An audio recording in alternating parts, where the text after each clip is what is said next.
Sorel. Welcome back. It's a great pleasure to be here. His Grace, the Archbishop of Reims, Monsieur Sorel. Your Grace?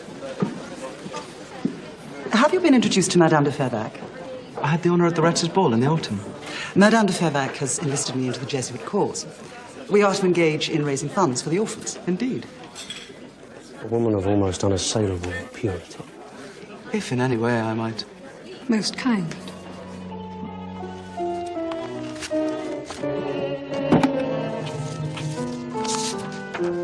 Letter 28. My dear Madame de Fervaques.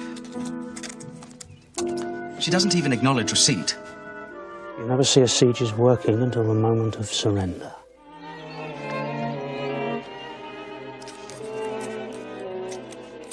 England is dominated by two great vices. And they are, sir?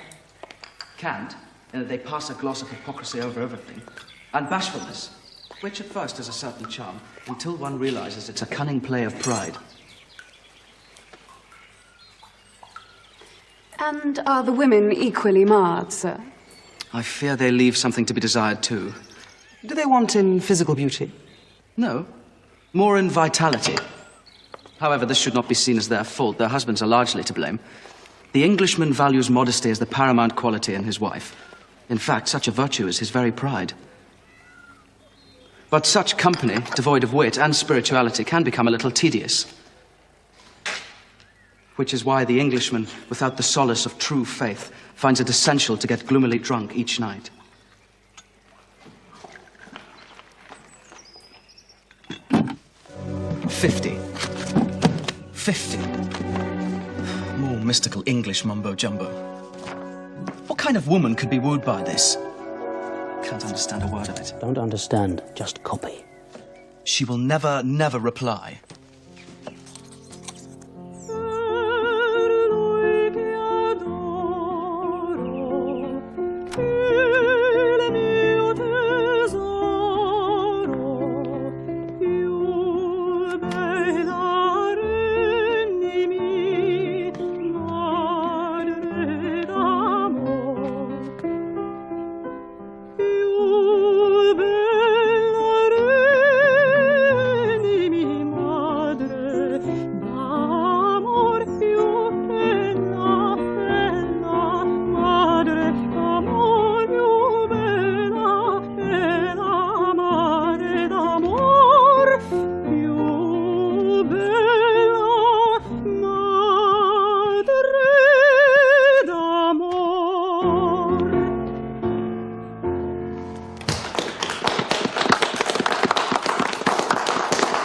Believe this letter's full of worse cant than mine.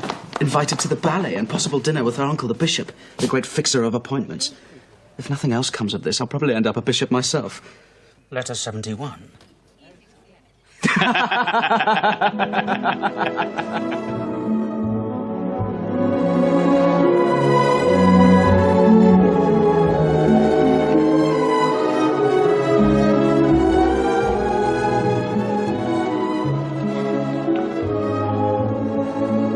Fine ballet.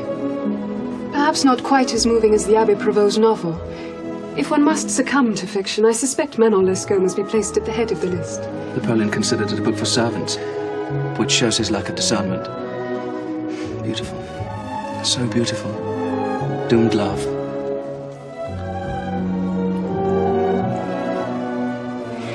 Your letters, sir.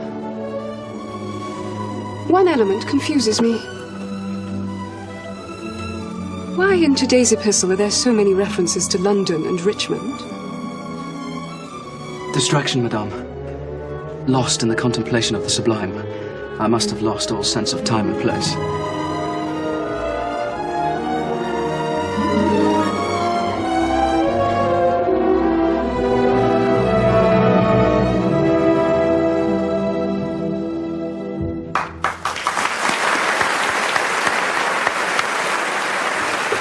Mademoiselle de la Mole.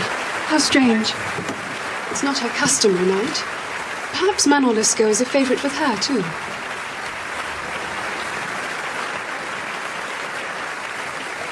It is such a moving tale.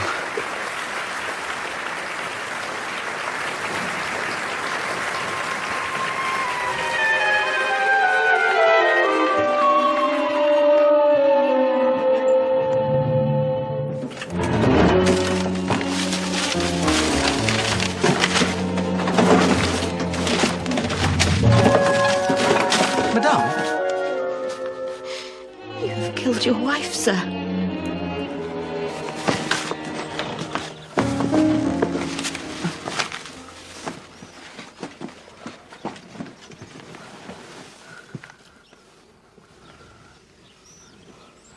The vanquished can often confuse compassion with weakness, Julian. She offered you the sacrifice to which this fatal passion led me. You have no right, mademoiselle.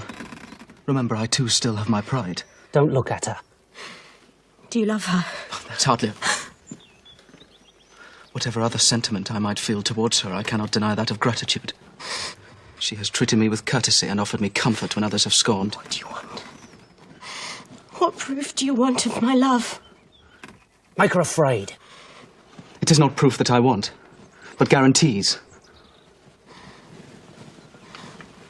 Name them. Ruin me. Disgrace me. Let us do it now. Let us flee to London, anywhere.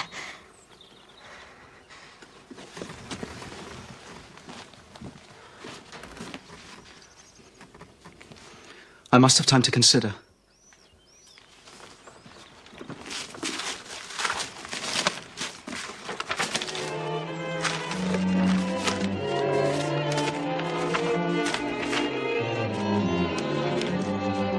Accept nothing but total surrender, Julian.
Extraordinary girl.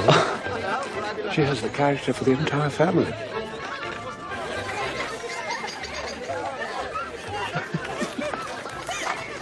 And how about your relationship with the son? One of disdain. His or yours? They have turned you into a fop, haven't they? A man is more than the clothes he wears. Is he? And the church is offered much less. My favourite student. How many mentors do you have, Julian? Each world seems to require another. Do not fear for me, Pater Optime. How goes the path of persuasion, Monsieur le Chevalier? It has achieved its objective. Diligence brings its just reward. And, is the lady here? Discretion, my good friend. So they're both here, huh? I'll never find them. Follow the eyes. The eyes lead you to the heart. Not mine, sir. I understand the Marquis has not been too happy of late. No, the world has not been going quite as he planned. Well, it very rarely does. That's what makes it so engaging. Not for my master. Madame? Sir?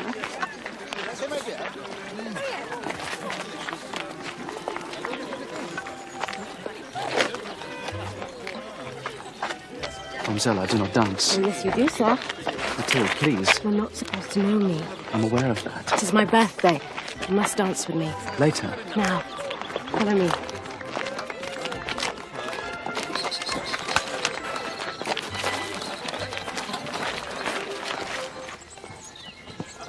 Oh, would you fetch my shawl, sir? It suddenly is a little chill. I wanted to... I recollect. I left it in the music room.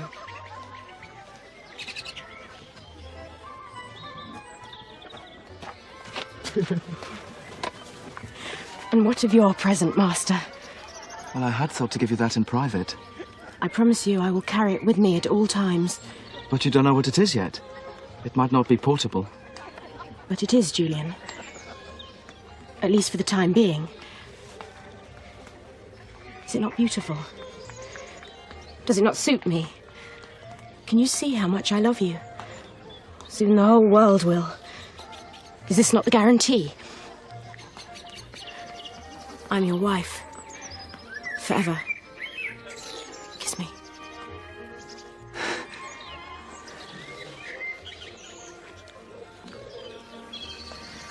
We cannot hide, Julian. Nor should we. No. Father must be told first. He is my friend as well as my father, and he has acted as a man of honor towards you. It would be shameful to deceive him for a moment longer. He will turn me out of the house. He'll be quite within his rights. We must respect that. Let us take a little time to reflect. There can be no delay on this, my love. It is my duty towards him. You have a duty to your husband. This is a matter for my own conscience, Julian. He has already read my letter. His lordship would like to see you, sir. Immediately.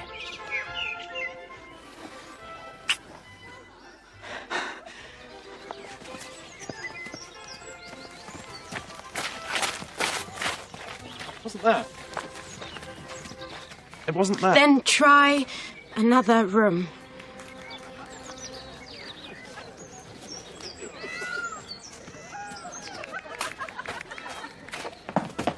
He is raging. Beware.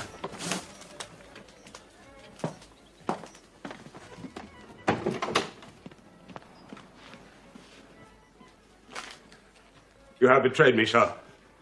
My only daughter. I curse you, sir. You are a monster.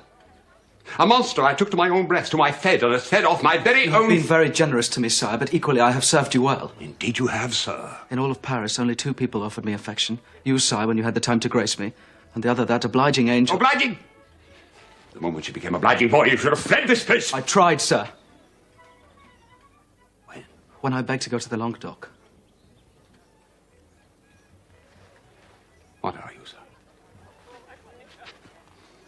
What manner of man are you? My daughter, mere Madame Sorel, not even a countess. My grandson, not even a... It is unacceptable. It is impossible. Was this your plan? All along? No, never. I trusted you, sir. You have deliberately and wantonly betrayed me.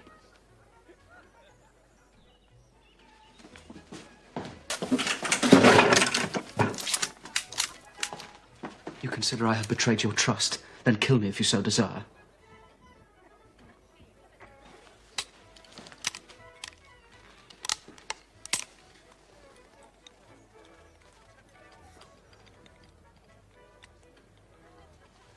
Get out of my house, sir!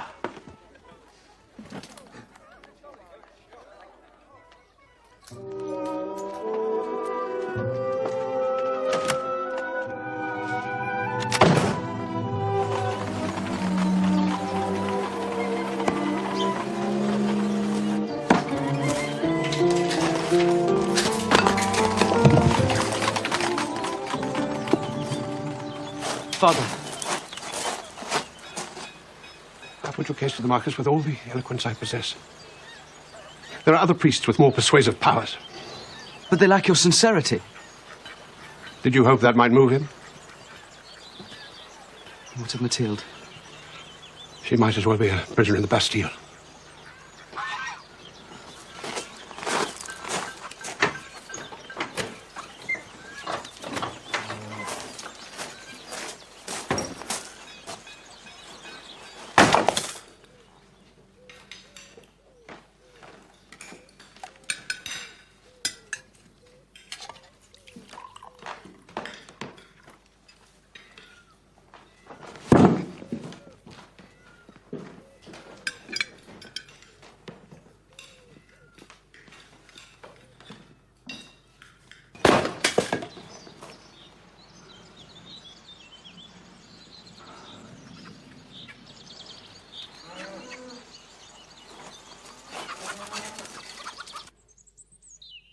He is the father of our child.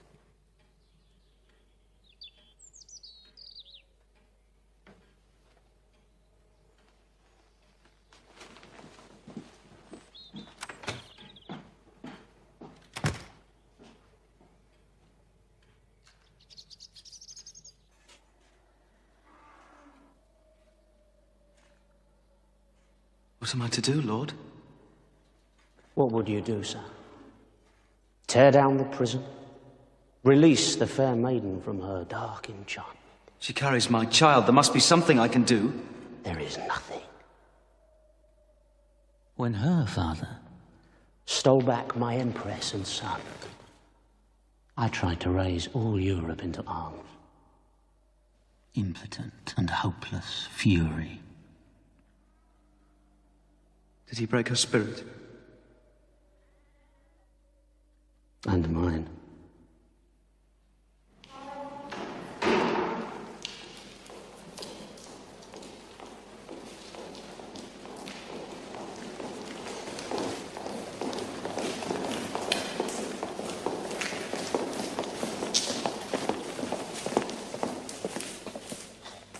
Master, my father has arranged a commission for you in the 15th Regiment of Hussars under the name of Monsieur Sorel de la Vernay. You are to report to their quarters immediately. Immediately? And then, after 3 months of separation, if we still desire to wed, he will not prevent it. 3 months? Patience, my love. In 3 months, I'll marry you in your red uniform.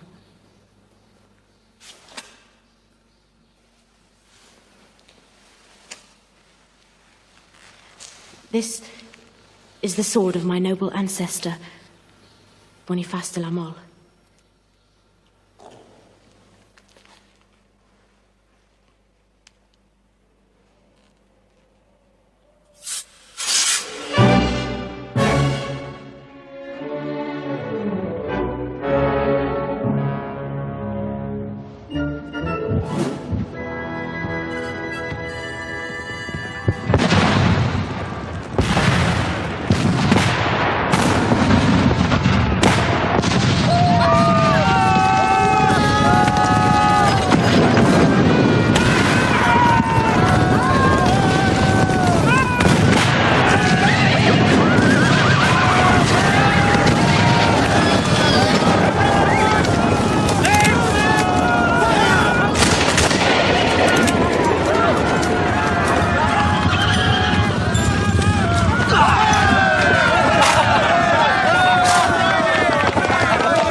Well done. Thank you, sir. Monsieur de la Vernay, you will join us for dinner? It will be my privilege, sir. No, sir. It will be ours.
Does this mean we're granted a remission of the last few weeks? All is lost. He will never let us marry now. What? He has received a letter. What letter? Show me. I have learnt it by heart, Julian. What I owe to the sacred cause of religion impels me, my lord, to the painful step I take in addressing you. The grief I bear must be overweighed by a sense of duty to prevent even a greater scandal. I am a woman, sir, who has already suffered at the hands of Monsieur Sorel. His behaviour has been extremely reprehensible, and more than I can say. Poor, but avaricious, it is his strategy to employ the most consummate hypocrisy in the seduction of weak and lonely women to build a position for himself. He leaves in his wake only misery and undying regret. Yours, in sorrow, Madame de Renal.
Sed liberamus amare. Per omnia saecula saeculorum. Pax Domini sit semper vobiscum, et cum spiritu tuo. Agnus Dei qui tollis peccata mundi, miserere nobis. Agnus Dei qui tollis peccata mundi, miserere nobis. Agnus Dei qui tollis peccata mundi.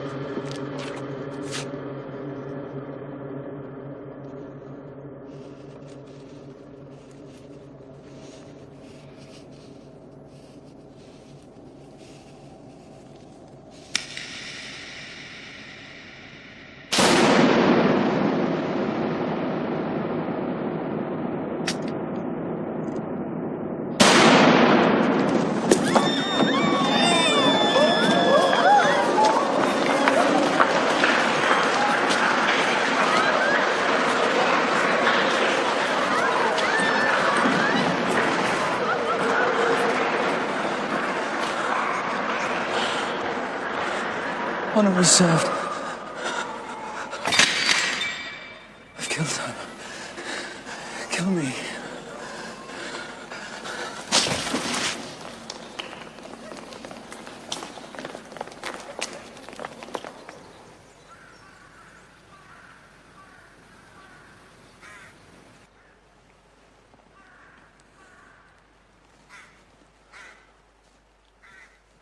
Where am I? Stendhal.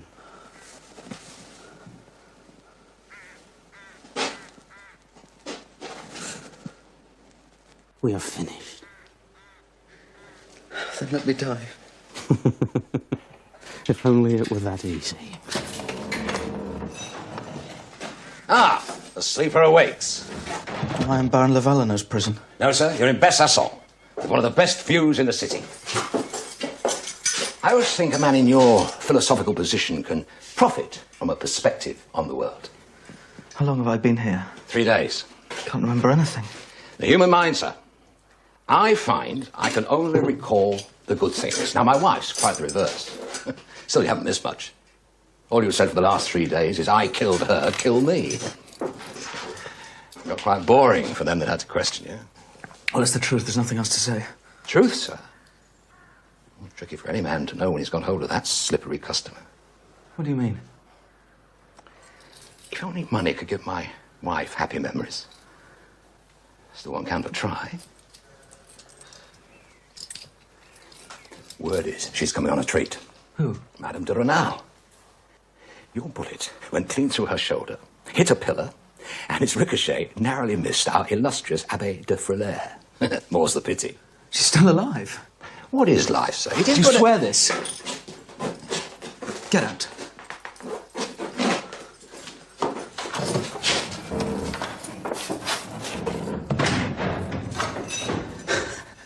Now I believe in God. Doesn't change the crime. Or the punishment.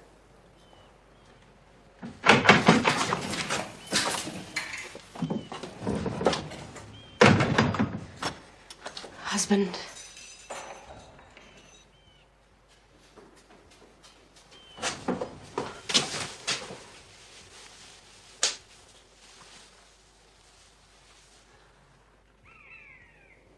I cannot be saved. I'm guilty of murder. But she is not dead. The crime is the same, and so is the punishment. Do you want to die?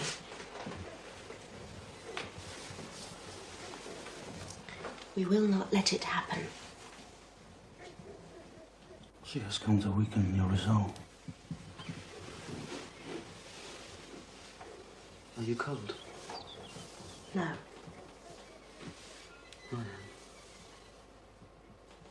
I would hate my intervention to cause distress to your father, mademoiselle.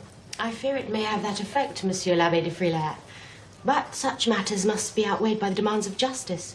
Justice?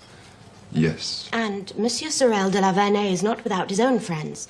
It was, in fact, the Archbishop of Paris himself, not, I may say, a frequent guest at my father's table, who suggested I sought out your support. He holds you preeminent in the region. That is most gracious of him. I understand he intends to be more than merely gracious. Your Monsieur Sorel de la Vernay is clearly a most gifted young man to inspire so much devotion. What is his defense? Is he in love with this woman? Was this a crime of passion? My husband intends to offer no defense. It is therefore necessary for others to come to his aid. Will you, sir? Look. Do you see? The jury sits there.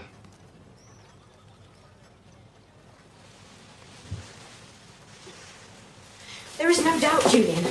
Monsieur de Frilair didn't really need tempting with the possibility of becoming a bishop. He would have done it just for the pleasure of spiting my father. How is this achieved? He controls the choice of the jury. The foreman is a man he's just made into a local mayor. His name? The Baron of Valeno. You still will not speak in your defence?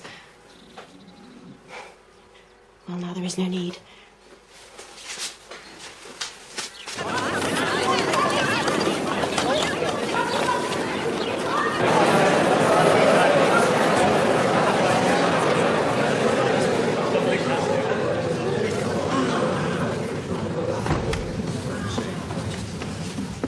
With you, sir. Nothing stirs the young heart more than the folly of love.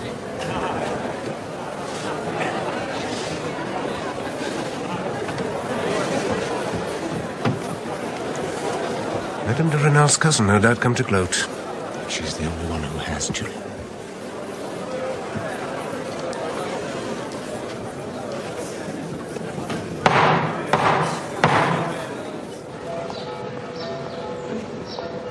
So, the issue could not be more straightforward. A soldier. He enters the house of God, his spurs jingling, his hands resting on two primed pistols. He seeks out a woman, his old benefactress, a mother of 3 children, who is kneeling in prayer, waiting for the holy mystery of communion. He aims directly at her and fires twice. That he failed to achieve his murderous intent modifies neither charge nor sentence, for the implication in law is the same. Those that strive by cold premeditation to take a life must themselves sacrifice their own.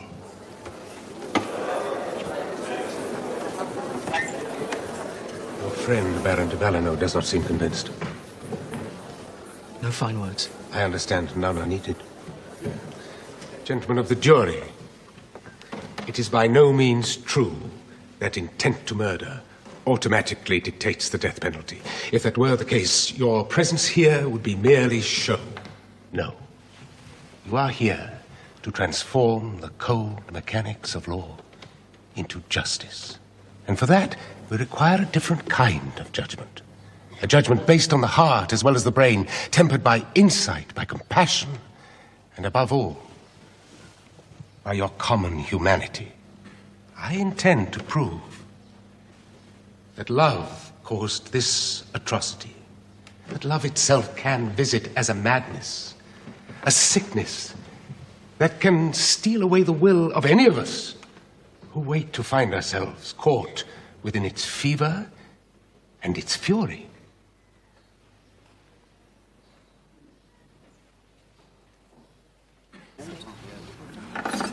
Monsieur Sorel. Monsieur Sorel. We have heard the submission of both attorneys for the prosecution and the defense. Do you have anything you wish to say to the jury?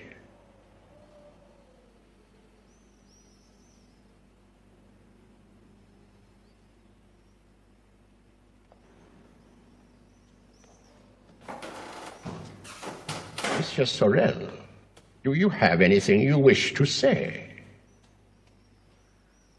Yes.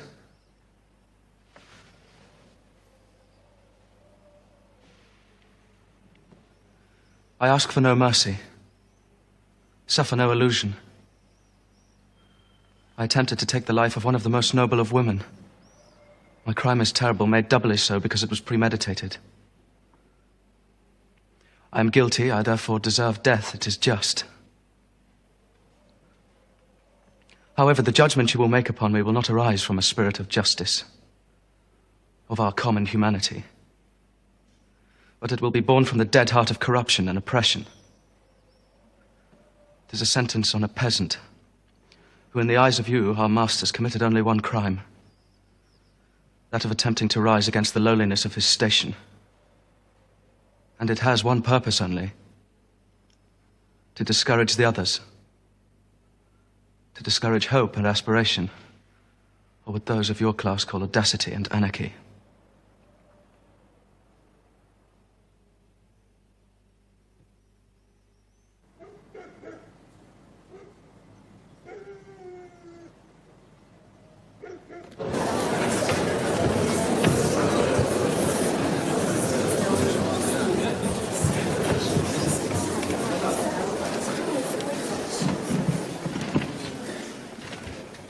Have you reached a verdict, Baron Le Valneau? We have, Monsieur le Président. We find Julian Sorel guilty.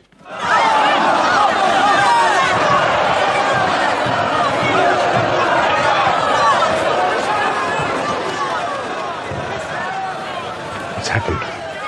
It's quite simple. Monsieur Valneau has changed allegiance again. He clearly believes the Marquis de la Mole has more power than the Abbé de Frilair. He is, of course, quite wrong. You must appeal immediately. No. Enough of this charade.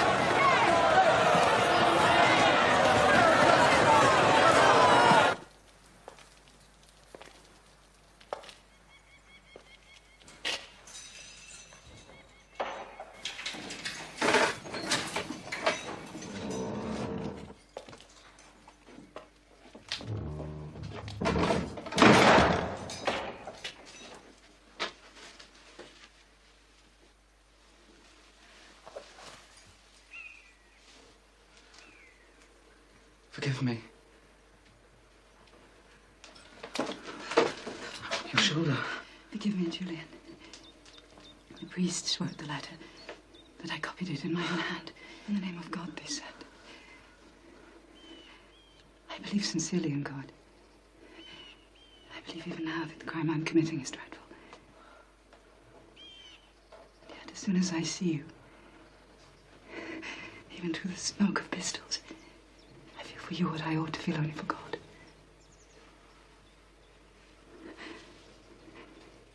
Ask me to stab the jailer, and it's done before I've had time to think. Ask.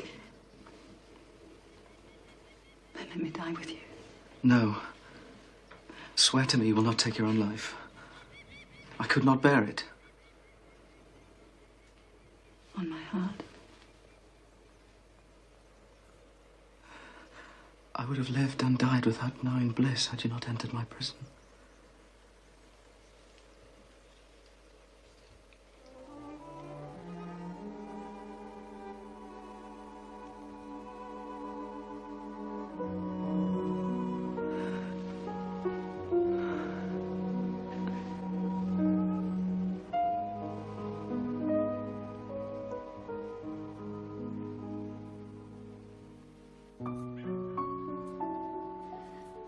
You love her.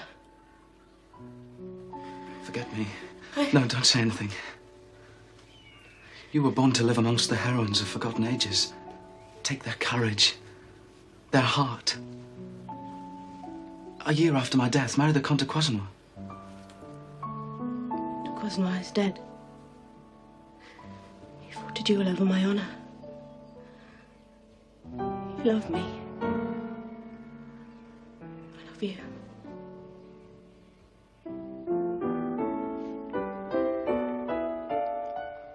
I wish it could be otherwise.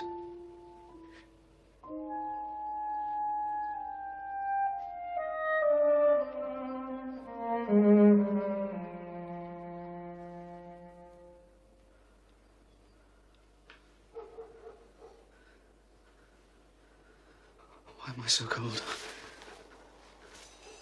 Why can't I face the final night with courage? Priest, confessions. I have no need.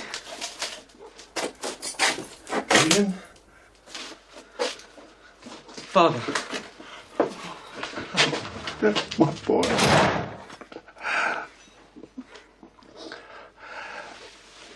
Do you wish to die, my son? Then let me save you.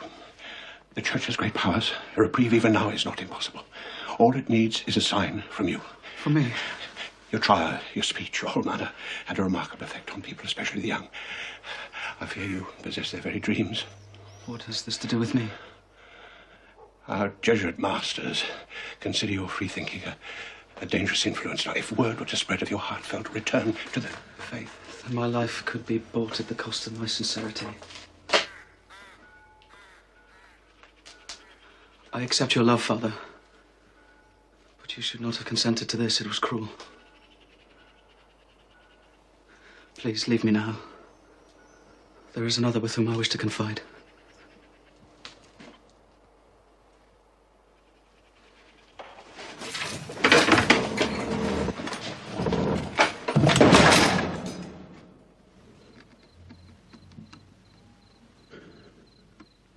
Where is the truth to be found? In religion. In the God of the Bible, that petty despot, the revengeful mayor of a small town. In the noise of his modern servants. Where is it? In the hypocrisy of the salon, or the corruptions of justice? Is there such a thing as a natural law? Or only the power of vested interest, of necessity?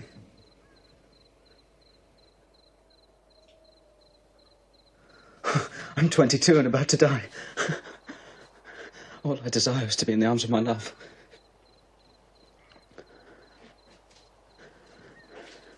Unlike you, I've done nothing with my life but play Tartuffe the hypocrite. Shallow part to play from morning till night. I would have followed you to the end of the world. Would that have had any greater meaning?